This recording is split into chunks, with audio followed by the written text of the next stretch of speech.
Welcome everybody to the 11th annual RTR, Rubber Tramp Rendezvous.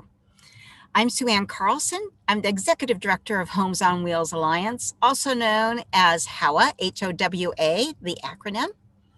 And today I'm pleased to say, or this afternoon, I'm pleased to say we're offering a class on basic solar, the essentials for free off-grid power. I'm pleased to introduce Matt. Welcome, Matt. Good to have you here. Hello.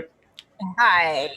Matt and his wife, Diana, are in Vermont right now, and they've been nomads for 2.5 years in their travel trailer that they pull with the F-150 pickup truck.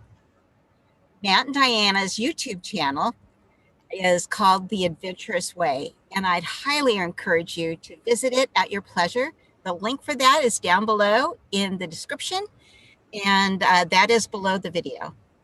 So with that, Matt, the floor is yours. Thank you so much, Sue Ann, for that wonderful introduction. Yes, that's right. I am here in very snowy Vermont right now. It is currently about freezing outside. It is snowing. You might be able to see through the window behind me there. And it has been snowing all day long, and it's going to snow all night long. Not maybe the typical place you would expect to find an RVer, but we are spending the winter here in Vermont to do some skiing. However, today I am here to talk about basic solar. I have learned so much from the community of RVers about solar since we hit the road in July 2018. And I think the work that HOWA is doing is absolutely fantastic. So it is a privilege and an honor for me to be here and share what I can with you about basic solar. So with that, let's get started.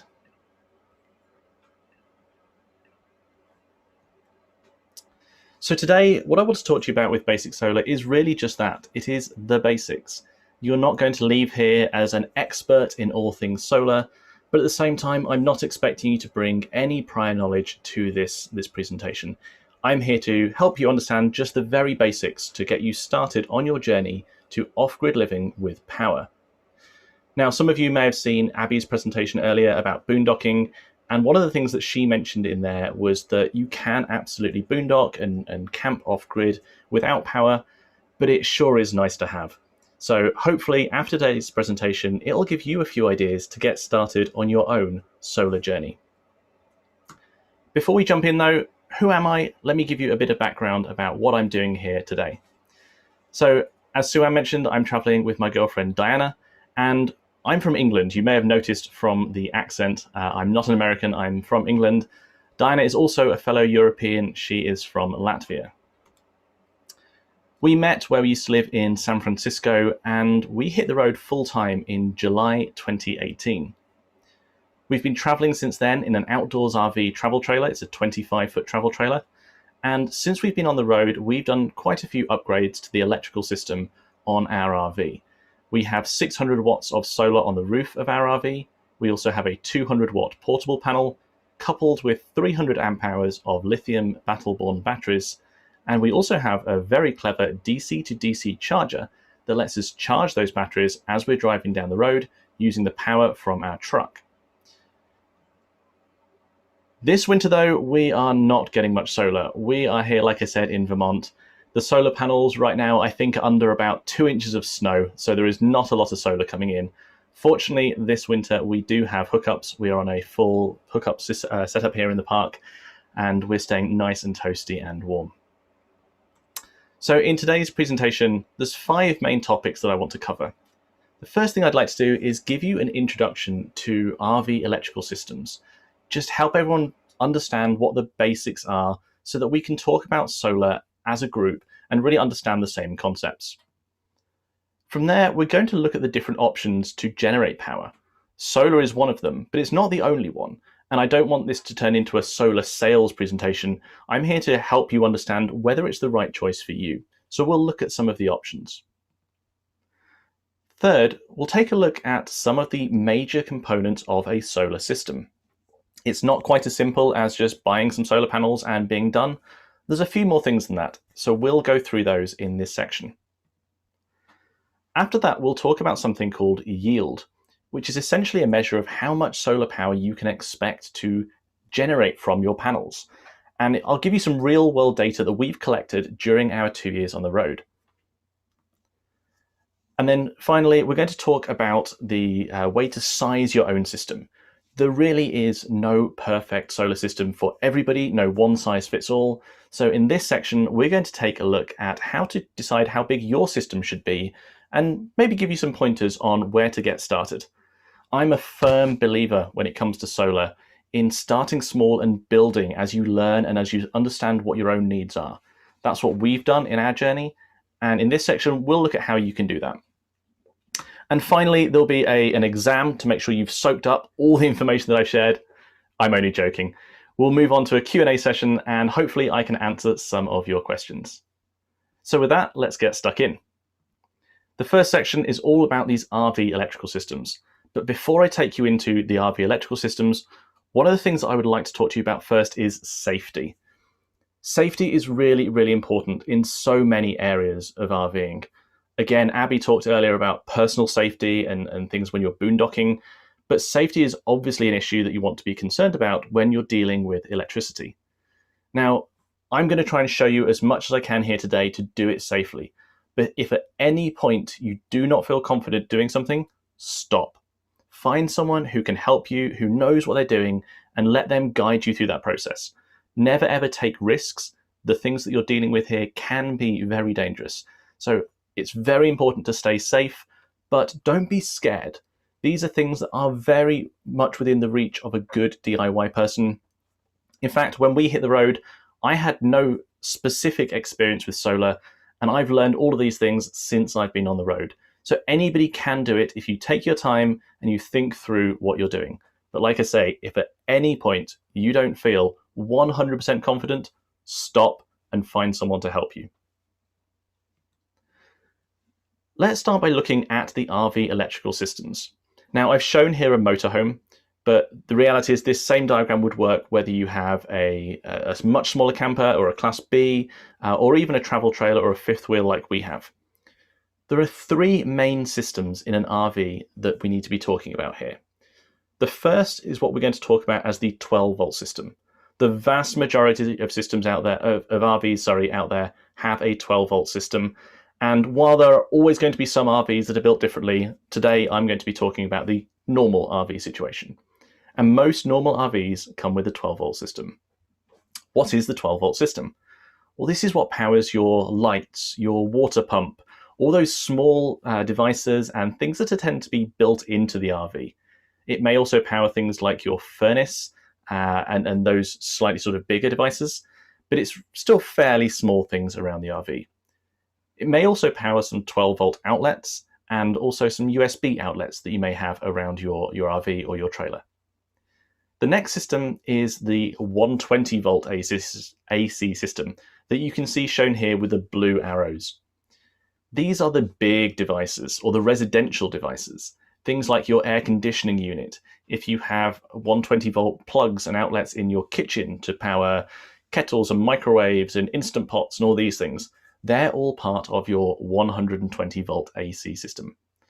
We're not really going to be talking too much about that today, but I just wanted you to be aware that does exist.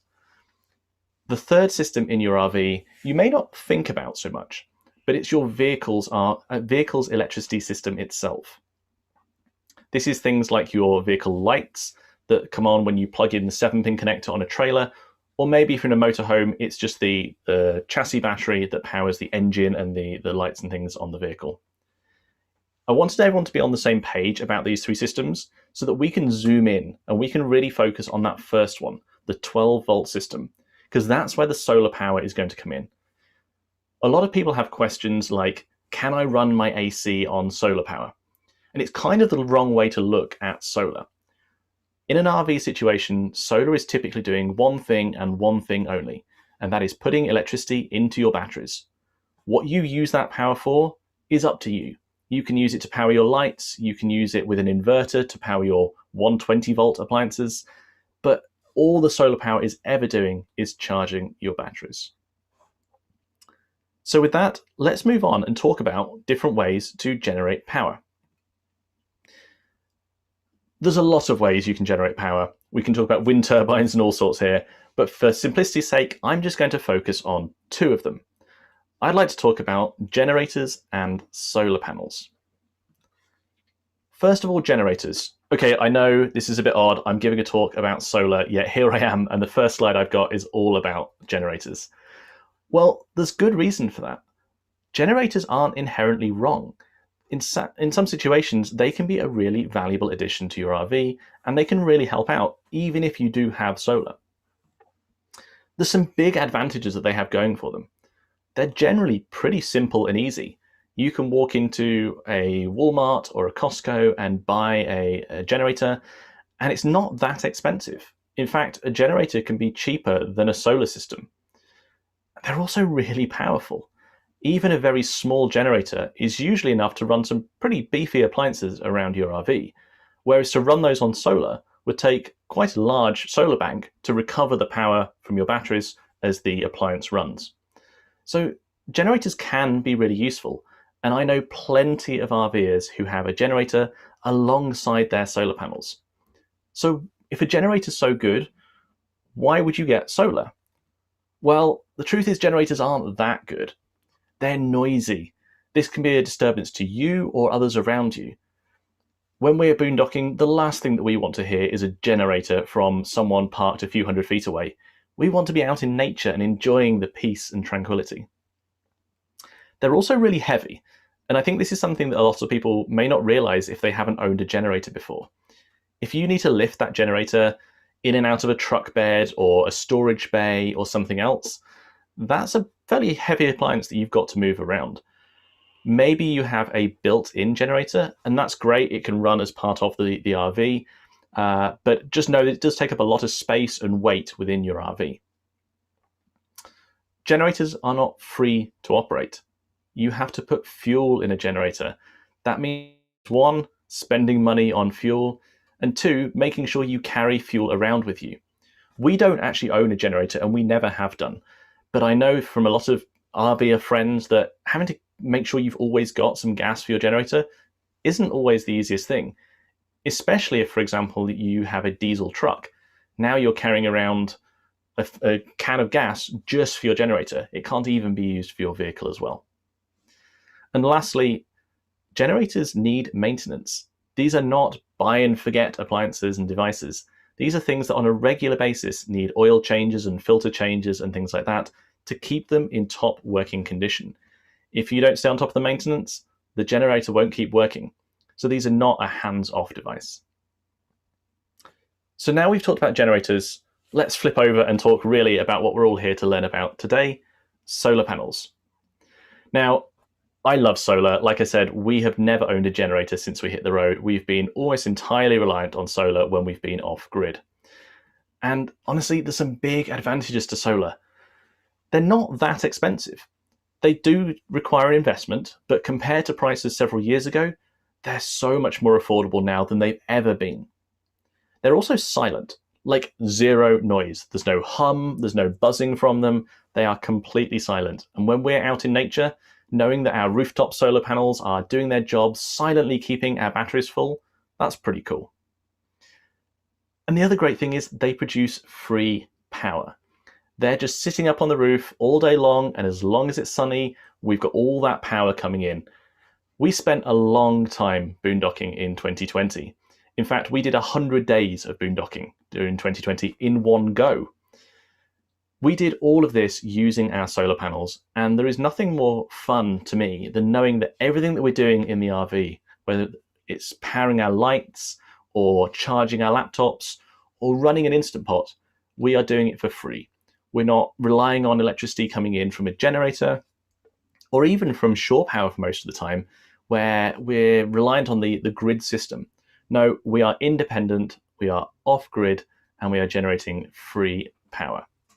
But there is one little caveat here, and that's where you see the star there, which is you've got to make an investment. You have to buy the solar panels and the rest of the equipment to get started. And that's what we're going to talk about more today. There's also some disadvantages of solar, and I do want to make sure that we are balanced in this conversation. Solar panels take up space. You can't just carry an infinite number of solar panels with you on the road. And they're not actually that lightweight.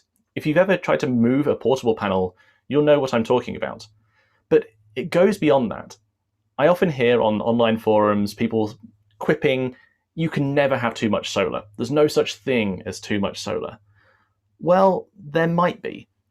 Bearing in mind that these panels aren't super lightweight, you've got to factor that in to how much payload you have on your vehicle, particularly if you have a van or a travel trailer where weight is a real issue for you. If you go and put 10 panels on the roof and each one weighs 30 pounds, that's 300 pounds of weight that you've just taken away from your cargo capacity. The other thing is solar panels, as the name suggests, rely on solar, also known as the sun. So when it's cloudy, don't expect to get much solar power coming in. Likewise, on a day like today for us, not only is it cloudy, but our panels are under 2 inches of snow. There is no solar coming into our trailer today. And on that note, even if it's not snowing, you should expect to get far less yield from your solar panels in winter. The way that I would explain this is in summer, when you stand outside and it's hot and it's sunny, you can feel the heat. You can feel that radiation coming in from the sun, and it's really hot and it's really bright and sunny. That intensity is what the solar panels are relying on. In winter, even if it's a clear blue sky, you shouldn't expect the sun to be as strong as it was in summer. By the same token, there's a couple of other things that get us in winter. The first is that the sun is much lower in the sky. And the most important thing with solar panels is that they're pointing at the sun. So if your solar panels are on the roof pointing upwards, they're not pointing directly at the sun. And so again, they'll bring in less power. Lastly, the winter days tend to be a lot shorter than summer days. So not only have you got weaker sun not pointing directly at your panels, but there's fewer hours of it each day. We'll talk about these things more in the solar yield section, but just know that solar panels obviously rely on the sun. So let's jump in and talk about the major components of a solar system. There's 3 big ones that I'd like to talk about today: the solar panels themselves, solar charge controllers, and batteries.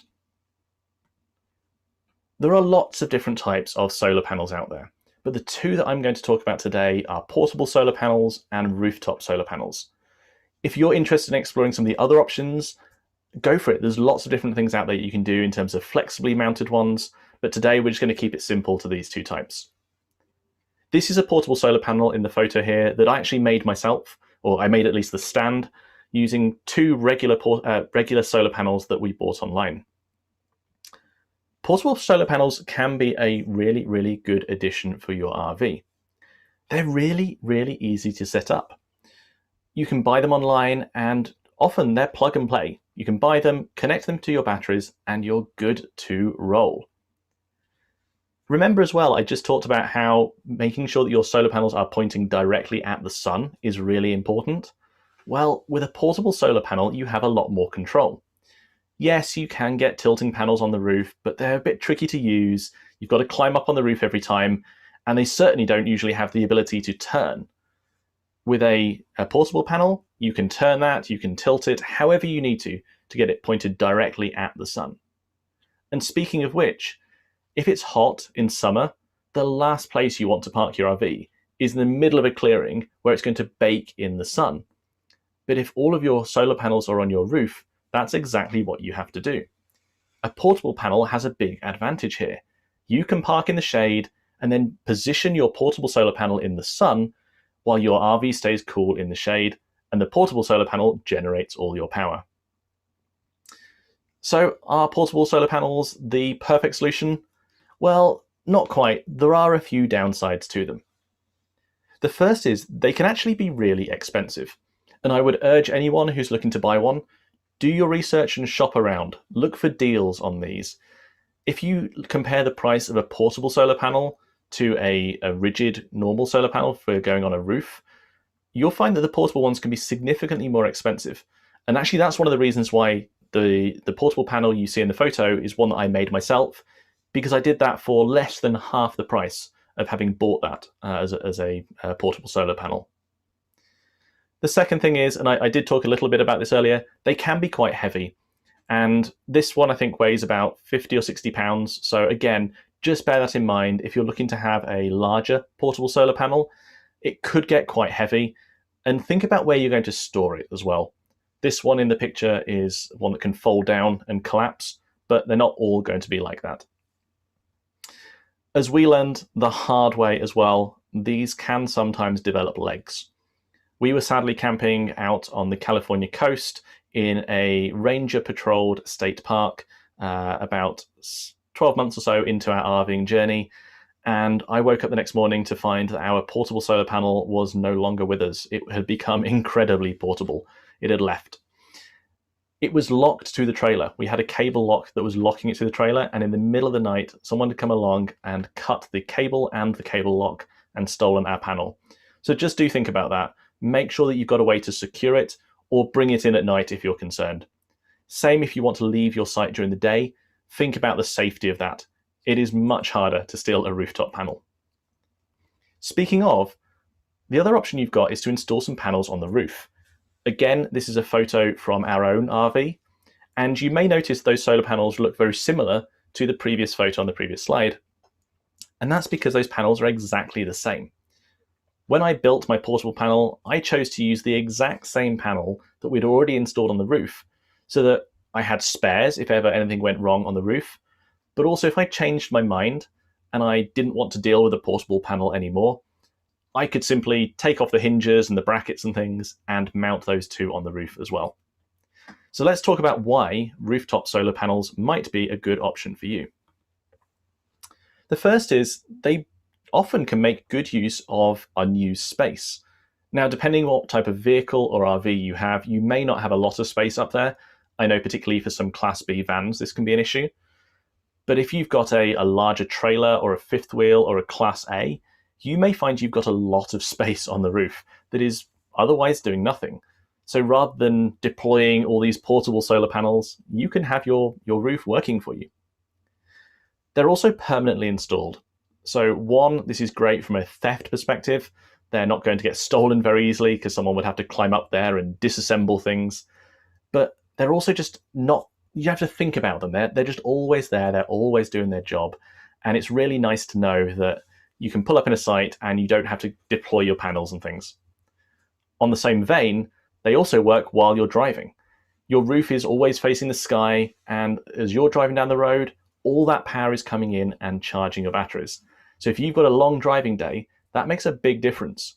I do not advise driving with your portable solar panels still out. That will not end well for you. But they're not, again, a perfect solution. Some of the challenges with rooftop solar panels, they require installation.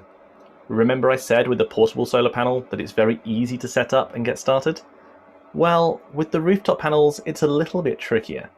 You do have to find a way to mount them to your roof, and manufacturers often have some very good advice on how to do this. It is RV specific, so what works for us may be different for you, but there are lots of good resources online if you're interested in doing this, and it is a very DIY friendly route if you want to do that. I mentioned earlier as well that it is possible to tilt your solar panels. It is fairly tricky to do. You need to install a system on the roof that allows your panels to be raised on one side, and then you have to think about which way you're going to park the RV so that can be possible. And speaking of parking, rooftop panels mean your RV has to be in direct sun. So remember how I said that with a portable solar panel, you can park your RV in the shade and put the panel in the sun? Well, with a rooftop panel, your panels are on your roof. Your roof, and therefore your RV, have to be in the sun. So those are the two big types of solar panels, the portable and the rooftop. For us, what we found works is having a combination of the two. We know plenty of people who just have a portable panel or just have rooftop solar panels. So have a think about what type of camping you're going to do and which of these might best suit your needs.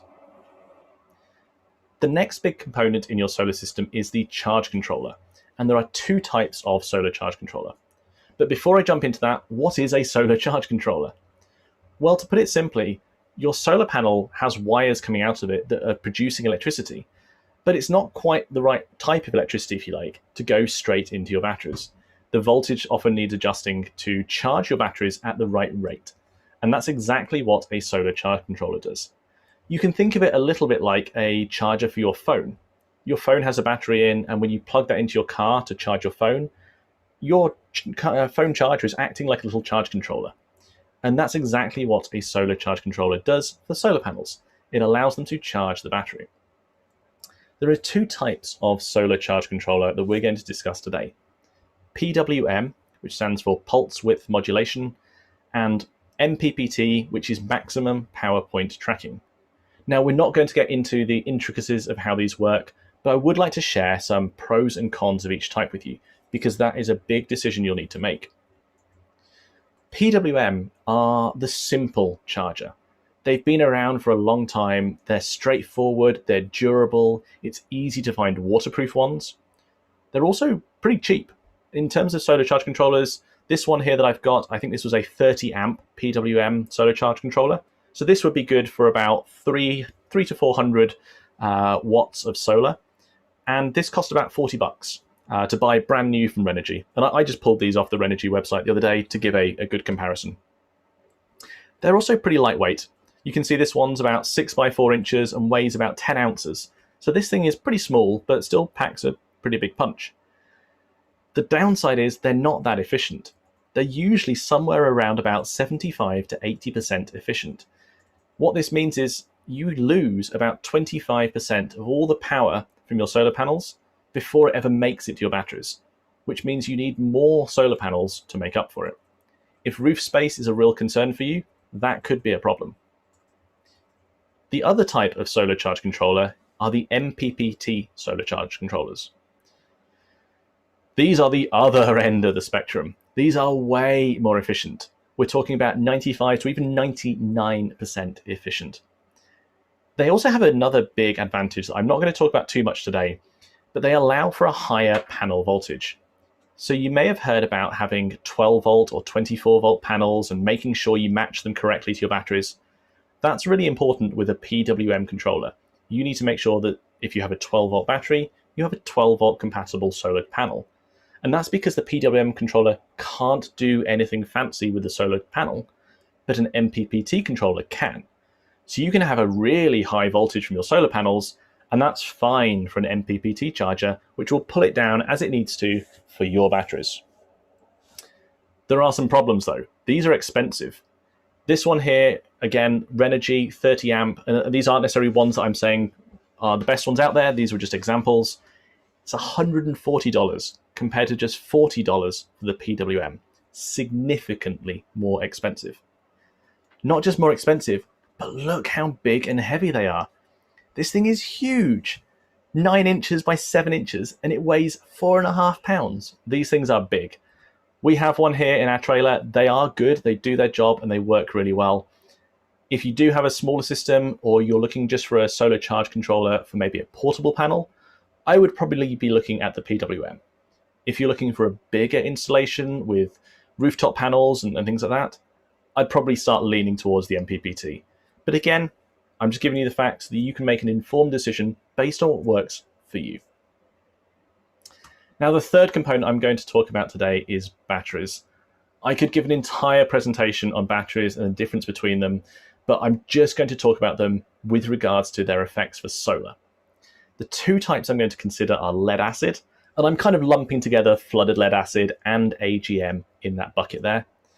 And the other one is lithium, and I've used the example of the Battle-Born lithium battery, which is what we have here in our RV. Lead acid batteries are great if you're just starting out on your journey, because they're often what your RV comes with, and they're cheap to buy if you want to replace it, or you're doing a custom build out of a van, for example. There are some big problems, though, with lead acid batteries for solar, and that is that they don't charge very effectively all the way up. So what you'll find is that when your batteries get to about 80%, they'll really slow down how fast they can accept that charge. Now, if you're plugged into a generator, that's frustrating because it means you have to run your generator for longer. But when you're reliant on the sun, you can't just demand the sun continues for longer. You can only charge your batteries when the sun's out. So if your batteries won't accept all that power, you're wasting that sunlight. Lithium batteries don't have that problem. They bulk charge all the way up to essentially full, and better yet, they don't need to be filled. If you don't charge your lead acid batteries each day, it will start to degrade the battery, but you don't have that same restriction with lithium batteries. We've actually been, when we've been boondocking, we've been several weeks without our batteries ever getting back full again, and that's absolutely fine with lithium batteries. So if you are starting to think about this, again, think about that comparison between the two. If you are interested in learning more about batteries, as part of the presentation today, we've got a special free downloadable PDF on our website. You can find it at adventurousway.com/RTR. And in that, I've done a full comparison of the different types of RV batteries: lead acid, flooded lead acid versus AGM versus lithium, and looked at all the pros and cons as well as some of the costs involved. For now, though, for the purpose of solar, those are the big differences. Next up, I'd like to talk about solar yield. And what I really mean by this is how much power will I find from my solar panels? How much will they really generate in the real world? If I have a 100-watt panel, will I really get 100 watts? Well, we have a fairly extensive monitoring system in our RV. Diana and I are both data geeks, and we have collected as much data as we possibly can since we very first hit the road. And I'd like to share some of that with you today. Before I jump to the next slide, don't be put off by the graphs. I'll walk you through it and show you the highlights. So firstly, we're going to talk about solar yield. And what I mean by this is, if I have 500 watts of solar panels, how much will I really get out of it? And you can see from the graph below what I mean by this. We started out with 400 watts of solar, and you can see the dotted red line there at 400 watts. And then around about the summer of 2019, we added some more solar panels, bringing our total to 600 watts. And you can see that it was only right in the middle of summer that we kind of got up near our peak maximum, our 600 watts. The green line there, you'll see that a few times the orange and even, well, the green line mainly jumps up above the maximum. So we had 600 watts of solar, but there's that month there where we made more than 600 watts one day. How is this possible? Well, it's due to something called cloud lens effect. And without going into the science of it, what this means is that on a sunny day with a few clouds, when the edge of the cloud swings past your solar panel, you can sometimes get just a little bit more power than you should from your panel. And that's what you're seeing there. The big takeaway here, though, is that if you've got 500 watts of solar, for example, you're only really going to see that on the very sunniest days in good conditions in summer. What we've seen from our data is that in winter, you'll be getting less than a half of that rated at best. So on a sunny winter day, our panels are not tilted, but we were seeing about 40% of that. In other words, if you have a 100-watt panel that's not tilted in winter, the best you will see at lunchtime on the sunniest day of winter is about 40 watts, a big drop. I'd like to shift that now to talk about the daily production. So this is not just what's the maximum I see at any point in time, but how much do I generate over the entire day? If you remember at the start, I talked about the effects of winter, the shorter days, the sun being low in the sky, and the sun being overall weaker. That's what plays out on this graph here. You can see that in summer, we were generating about 4 kilowatt hours of solar from our 600 watts of solar panels. That's a lot of power. That's enough to run a microwave for about 3 hours. So we're talking about a lot of power there. But in winter, look how much it dropped down. If you look on the far right of this graph around winter, you'll see that we were getting maybe 1.5 kilowatt hours a day. That's not a lot. That's less than half, almost a third of what we were seeing in summer. As a good rule, or a good way of thinking about this, we like to use the term peak sun hours. And peak sun hours are a way of saying, rather than worrying about the kind of the curve of the sun during the day, let's just add up how many hours of equivalent full power we were getting. So for example, if you had a 100-watt solar panel, in summer, based on what we've seen in our data, you would expect to see something like 500 watt hours from it. Once you've got to watt hours, you can divide by 12 to get amp hours if you want to think about it in battery capacity. But critically, it's about 5 peak sun hours a day. In winter, that number drops down significantly. you're now talking about 200 watt hours, or about 2 peak sun hours per day. The way to think of this is, what is your solar system for? If you're only camping in summer, or your electricity demands are higher in summer, then that's fine. But what a lot of people find is they have to size their system for winter, and in summer they're flush with power, they've got more energy than they can use. But it's the winter months where things get difficult. So with that, I want to give you some basic tips that we've learned through experience to help you maximize your solar yield. In other words, to get as much solar power as possible from your solar panels. The first one is a fairly obvious one. You want to make sure that you can park if you've got roof mounted panels, or position them on the floor so that they're facing south. This is a really big issue with shade as well. So if you have anything on your RV roof that's going to cast a shadow, make sure that's behind the panels as your panels are facing south. Secondly, in winter especially, try and tilt your panels if you can. If you have portable panels, this is easy. They usually have a tilting stand. Or if you've made your own, you can lean them up against a chair, as we did for a while, and that works really well as well. If you have rooftop panels, this can be trickier, and you may not be able to tilt them at all. We can't on our roof, but I know some people can. Another thing with portable panels is, during the day, go and turn it round so it's always facing the sun as the sun moves across the sky. This is something that we do about once every hour or so during the day. I'll go out and shuffle the panel around a little bit more, and that way we get the maximum power possible from our portable panel. The last one here about avoiding shade is a really important one. Any amount of shade is a big problem for a solar panel. Even a tiny twig or a branch that's just making a tiny little bit of shade on the panel will essentially wipe out the entire panel. So avoid all shade. That antenna on the roof, it's not going to work. Make sure that it's not casting a shadow on your solar panel. So in this section, I want to talk about how you go about sizing your system. I've talked about how much power you might get from a solar system, and I've talked about the different types of panel, but how big does yours need to be? Well, to keep this simple, I've broken things down into 3 big categories of stuff: low, medium, and high power devices.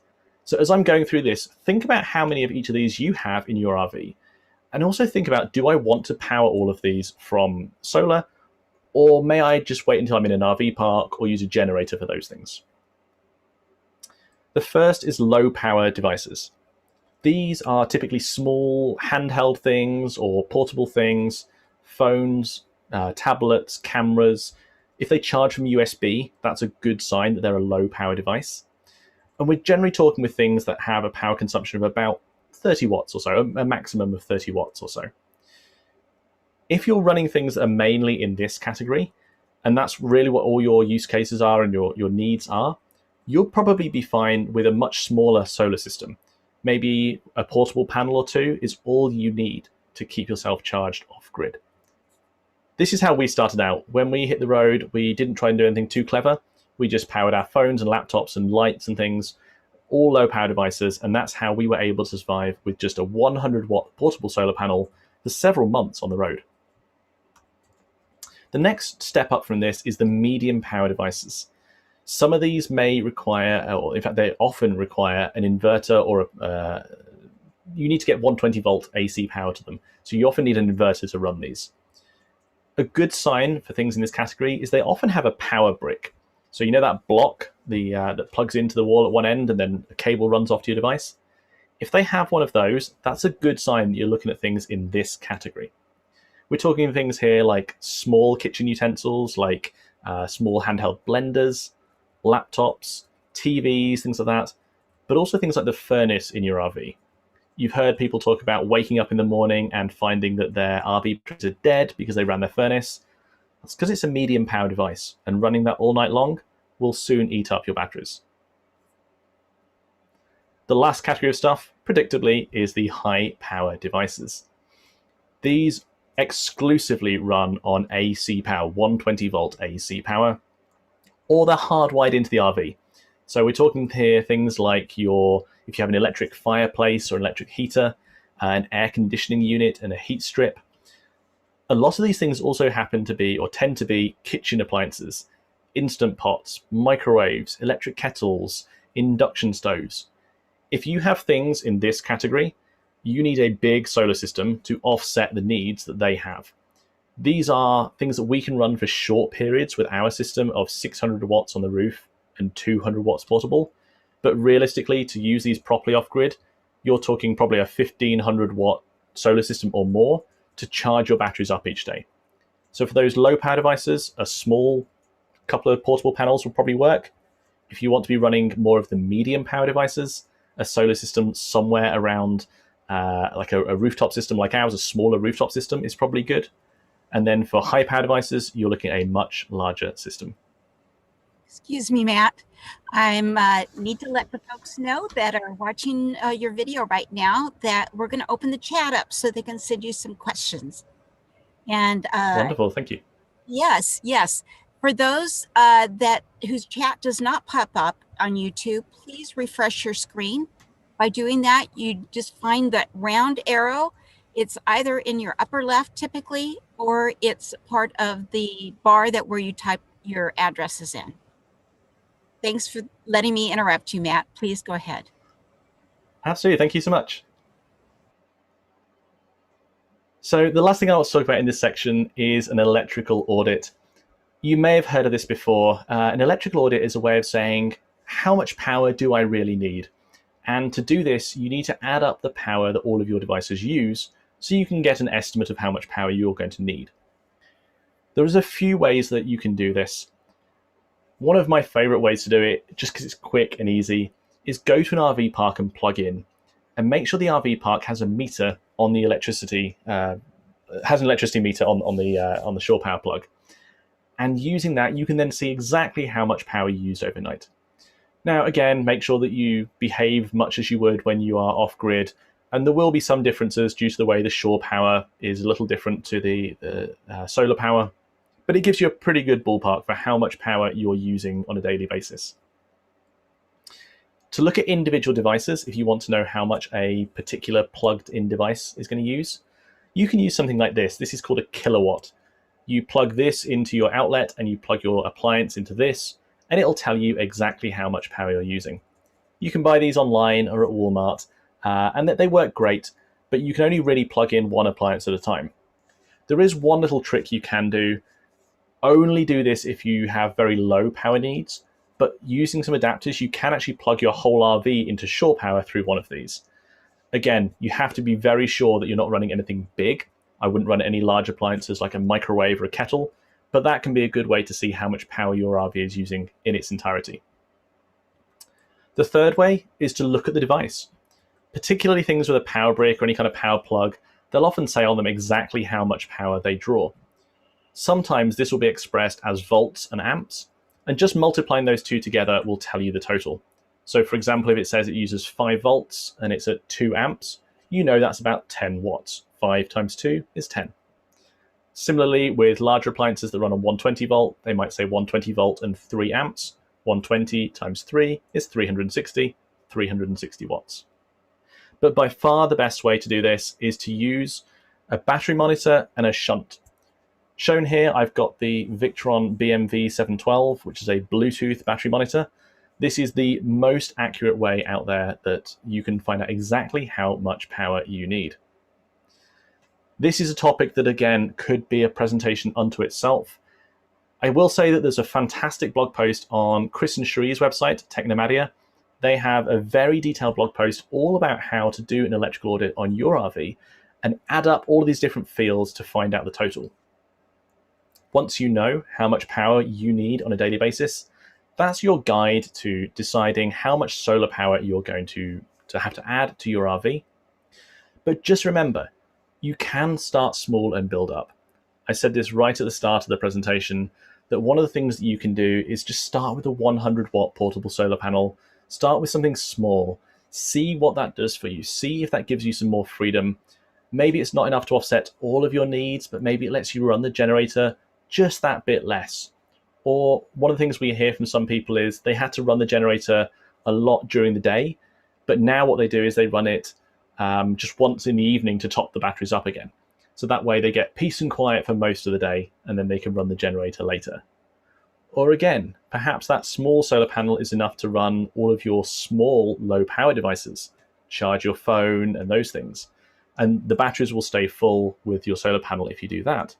But when you want to run something bigger, that's when you plug in the generator. If you need to run the AC or you want to run a large appliance in your kitchen, you can plug in your generator and get the power. Wherever you go on your solar journey, just always remember that nothing is set in stone. You can always tweak things and change things and learn as you go. When we first hit the road, we did our install of our batteries and our inverter, but like I said, we just started with that one 100-watt portable solar panel. That didn't let us get off grid forever. It was enough to just do a few days at a time, and then we had to do a long driving day to charge the batteries, or stay in an RV park overnight where we could recharge them. A few months later, we decided we wanted a little bit more freedom, and so we added 400 watts of solar panels to the roof with the help of some friends. That was huge for us. It was a huge upgrade in what we had available, and along with the portable as well, we were flush with power.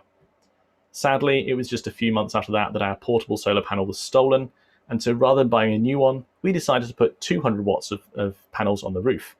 Again, because we knew that 200 watts on the roof was going to be about as effective as 100 watts of portable in winter.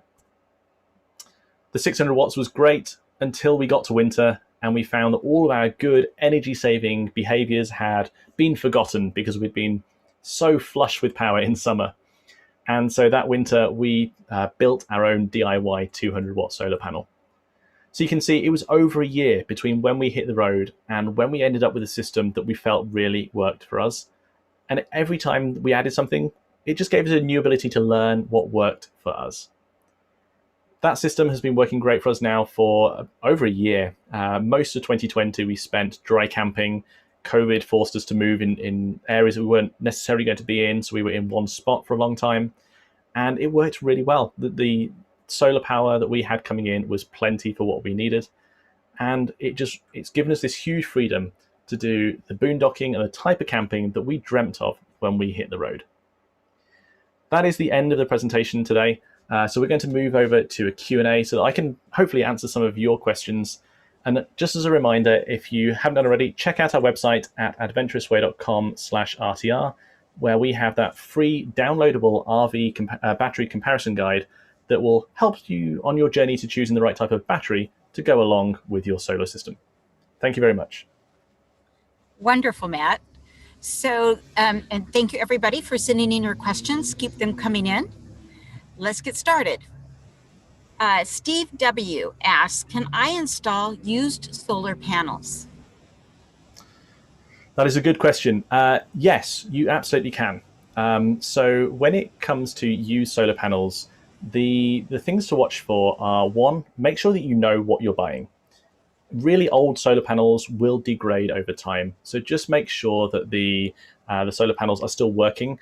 If you can, make sure or try and have someone plug it in so you can see how much power it's generating. As a bare minimum, check that all the wiring is good. You don't want to see any damage to any of the connections or terminals, and certainly not to the front face of the panel.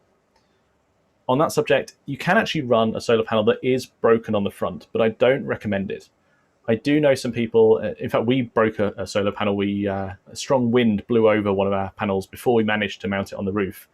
And it did still work fine and it did still produce power, but there's a real danger with the glass on the front. It can give you a pretty bad cut.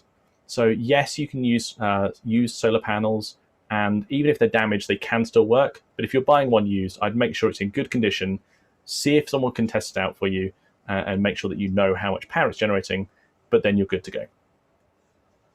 Thank you. Jackie R. asks, I have a port for solar on my trailer. Can I just plug any solar panel into it? What a great question. Yes, you may have seen a lot of RVs having the little solar port on the side of them. Typically, and again, it does vary by RV, but typically this is just a pair of wires that run back to your batteries. So what you plug into there, you need to make sure is going to be correct. Now, depending on the exact connector, you may need to contact your manufacturer or check in your owner's manual to see exactly what type of connection you need. But typically what you're after is a solar panel with a built-in charge controller. So when you're shopping for these, most portable panels have the built-in charge controller. If you're making your own, like I did, you'll want to pick up your own solar charge controller. One of the PWM ones would work really well. But yes, then you can just plug that in and you're good to go. The only caveat I would add is just be mindful that you don't try and put too many panels through there. Sometimes these have a little sticker on that will say what the limit is. But if you're at all unsure, again, back to my safety point at the start, have someone who knows what they're doing check it out and make sure you know what the wiring is doing back there so you don't put too much power through that small port. As a general rule, a couple of 100 watts is probably about the maximum. Yeah, thanks. Marvin's Truck asked, if I only use low power devices like lights and to charge my phone, how much solar and batteries should I get? It's a good question, and the answer is it depends. What I would do personally with that is you're probably fine with a fairly small system.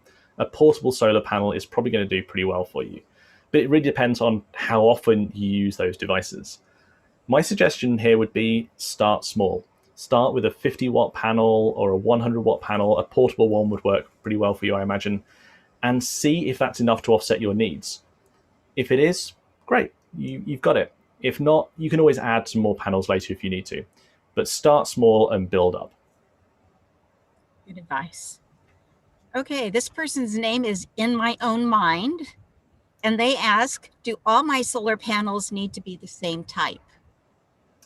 That is a very good question. The answer, the simple answer is yes, is kind of the safest approach here. Strictly speaking, you can have different panels, but with some very tight constraints you need to be mindful of. So I would say if you're doing your own system, make sure all your panels are the same. And by that I mean like literally exactly the same, not just both are 100-watt panels, but they should both be Renogy 100-watt mono panels or whatever. The thing to make sure is that the voltage of the panels is the same. That's really, really important because one charge controller assumes everything coming in is the same.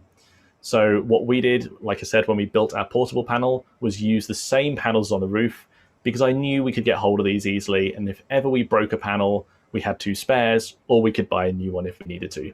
So simple answer, yes, they should all be the same.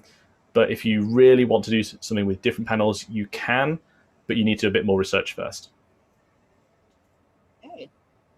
And this person's name is Star Wars Nerd. And they ask, can you run an air conditioner on solar? The $1 million question, can I run my AC on solar? The answer is yes, if you have enough solar. I do know of several people with RVs who have the ability to run their AC all day long using nothing but solar power. The good thing is if you need to run your AC, it's usually pretty sunny, which does help you with your solar system. But you need a lot of solar to do that. Realistically, to run an AC for at least a few hours each day, you're probably talking 1,500 watts or maybe even 2,000 watts or more of solar. My suggestion is, unless you are prepared to make a big investment to do that, a much easier route is to size your solar system for your smaller loads and then have a generator or some other form of power for those times when you do need to run the AC. Nevada Jim asks, what is your opinion on solar panel suitcases? You have one you recommend? Hi, Jen. Good question. So I think solar panel suitcases are great. When I was talking about the portable solar panel, that is one of the types of portable solar panel out there. I think these are a really, really good way to get started. The only caveat is they can be expensive.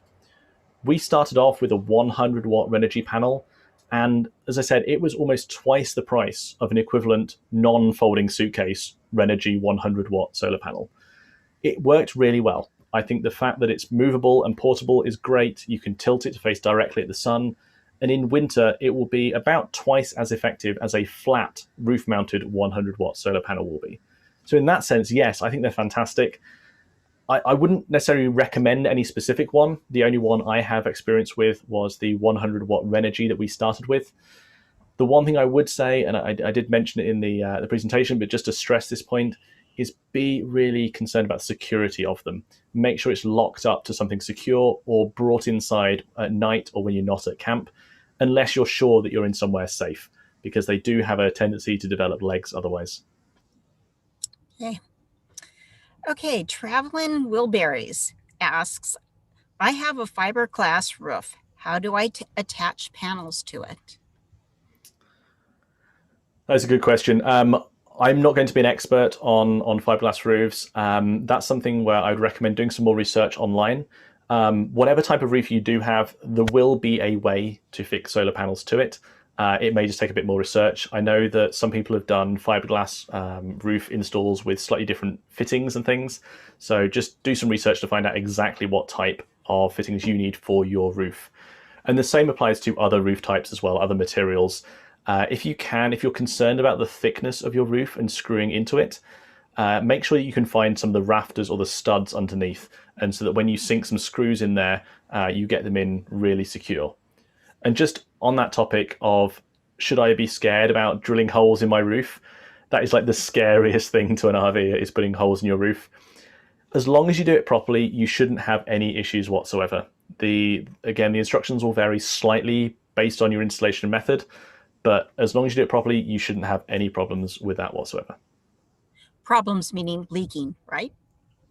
Correct, yeah. So a lot of people are concerned when the screw goes in that water can get under the bracket and infiltrate into the roof. For our type of roof and our brackets, for example, we use the butyl tape underneath the bracket, and then we put the bracket down, screw through the bracket and the butyl tape, and then lather the whole area in Dicor. And a good friend once taught me that a messy Dicor job is a good Dicor job. You can never use too much Dicor when you're doing this. There you go.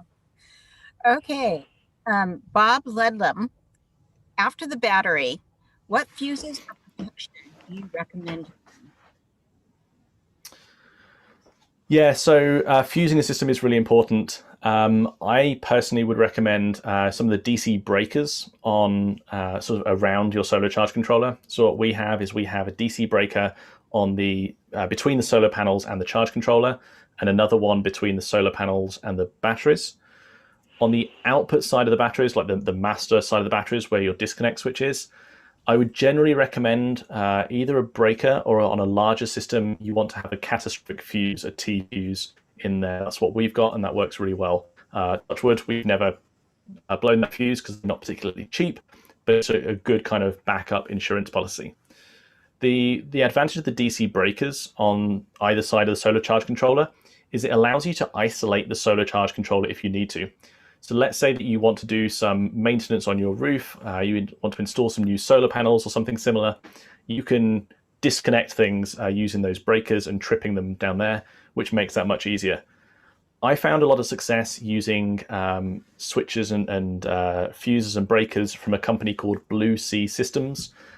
They are really intended for marine applications, and I found that they hold up really, really well to the kind of the use and abuse of an RV environment where they might get jostled and knocked and vibrations on the road. I have heard from some people who've used cheaper versions and they've just not performed quite the same way. They may not reach the ratings that they claim to have. So Blue Sea Systems, DC breakers either side of the solar charge controller, and then a bigger fuse, a catastrophic fuse by your batteries. Okay, thank you. Okay, this is from Oregon Duck Fan. And they say, I have heard generators don't work well in high elevations. Is that true? I love these names. I think some great names. Yeah, that is true, yes. So a lot of generators can struggle at higher elevations, and they just won't output the same power that you'd get down at sea level. So if you are thinking about having a generator that can, for example, run your AC, you may look at it and say, oh, I have the AC uses 1500 watts and my generator can do 1800 watts, so I'm fine. But then you get up to high elevation. Say, for example, we did some great boondocking a couple of years ago in Colorado, and you're up at 7,000 feet elevation or something, and now that generator isn't putting out 1800 watts, it's putting out 1400 or 1300 watts. In those situations, then yes, you want a larger generator to compensate for that. The sun does not get weaker with elevation, so your solar panels should act exactly the same in the same conditions otherwise, regardless of elevation. Thank you.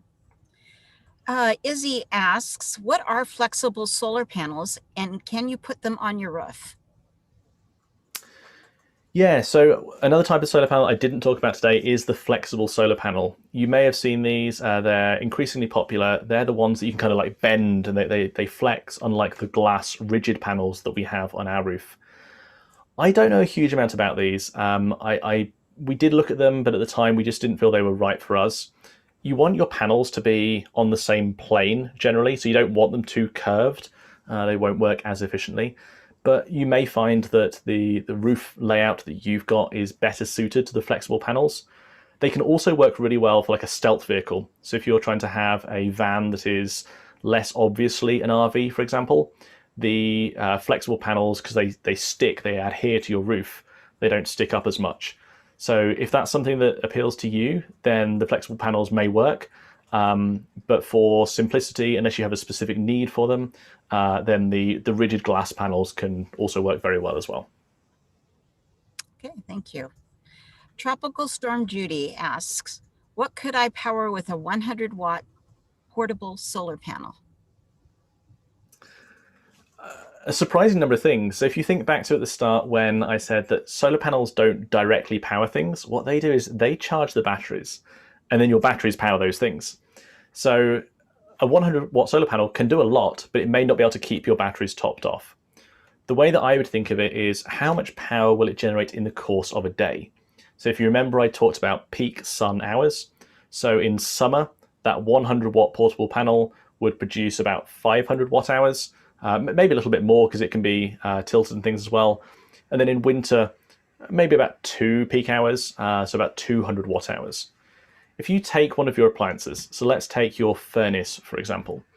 If your furnace uses 100 watts, then in 2 hours, it will have used 200 watt hours.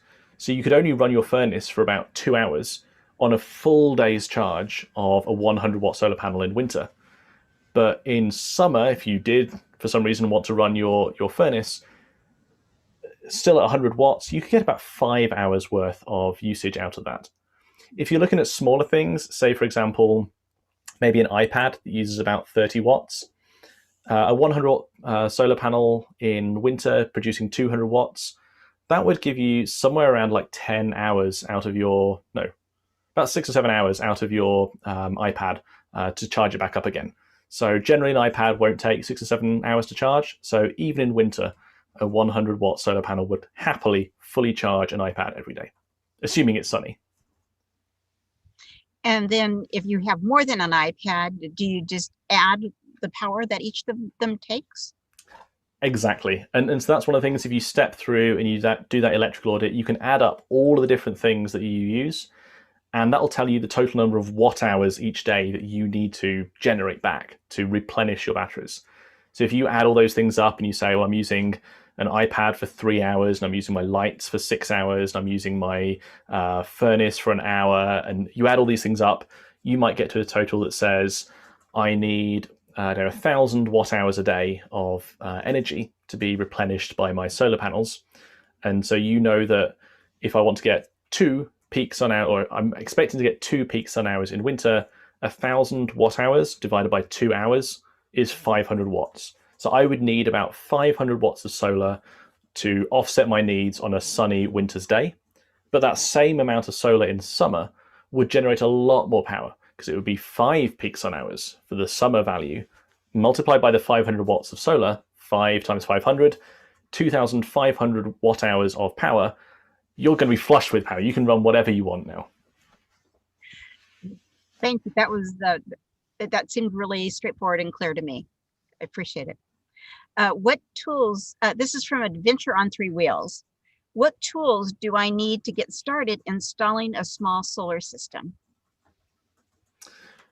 Good question. So the answer is potentially not very much. If you want to get started with something that uses one of the suitcase, the portable solar panels, then they often come with cables that plug directly onto your battery terminals just with clips. So in that case, it's a tool-free installation.